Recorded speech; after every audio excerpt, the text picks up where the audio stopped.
Thank you once again for making Locked On Cougars your first listen of the day. Hope you're having a fantastic Thursday whenever you hear this. Stunning news yesterday out of Tuscaloosa, Alabama.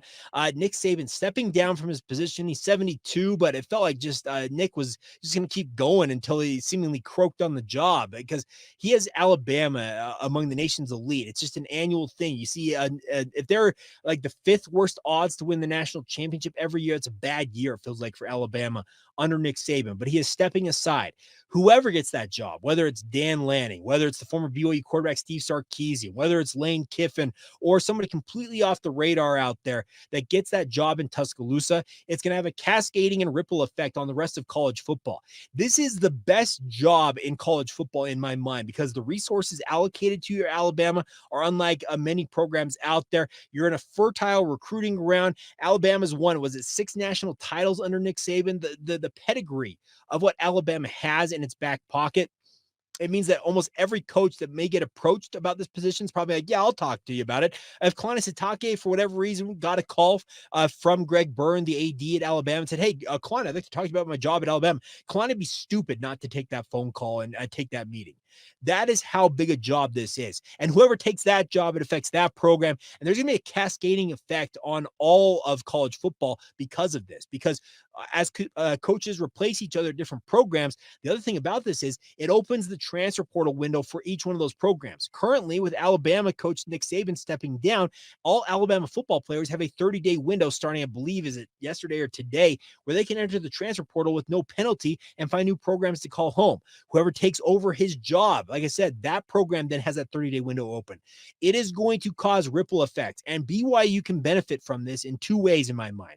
Number one, it may open up some coaching positions for BYU coaches that they may want to hire. Maybe it's in some ways smart that BYU held an open position for that tight end coach. Maybe somebody ends up needing a job that you would love to have at BYU, and circumstances playing out, they ultimately are saying, hey, I'll come coach for you at BYU. That could benefit BYU in that regard. The other one is the transfer portal. BYU recruits a number of these guys that go to these high-level football programs. Let's say, for example, Dan Lanning does take the job at Alabama. There are probably 10, 12, 15 guys that BYU's recruited that ended up at Oregon. Could those guys decide to enter the transfer portal and look for new homes? And could BYU scoop up one or two of them via the transfer portal? That is the impact that Nick Saban is going to have on the college football environment. And it's gonna take some time for it ultimately to kind of stabilize here because, like I said, it's a 30-day window for all these players to enter the transfer portal. How quickly can these programs make moves? How quickly can Alabama hire to replace Nick Saban? How quickly can the program that whoever he hires make a move to replace him?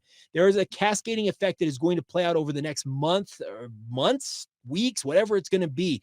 And BYU, I believe, can benefit from it, but it's going to take a little bit of good fortune, but also some legwork from BYU as well, if they want to benefit from it in the end. All right. So there you go. Some quick thoughts on that. Also, BYU women's basketball, I meant to mention that earlier on, did suffer another loss on the road in Houston. So a tough sledding for BYU women's basketball, falling in the battle of the Cougars against Houston. They lost that game at the Fertitta Center, 79-69 last night. So they'll be looking to bounce back later this week when they're back in action. But a tough loss for BYU women's basketball. All right, there you go. That's it. By the way, quick shout out to Matt Moon for this hat I've been sporting all day long.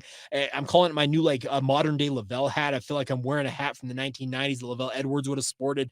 This is part of Matt Moon's Wasatch Hat Collective. He's doing a great thing with the hats he's designing. If you'd like to order them, just search out Wasatch, like the Wasatch Mountains, Wasatch Hat Collective, and just search that on Instagram or social media, and Matt would be happy to take care of you.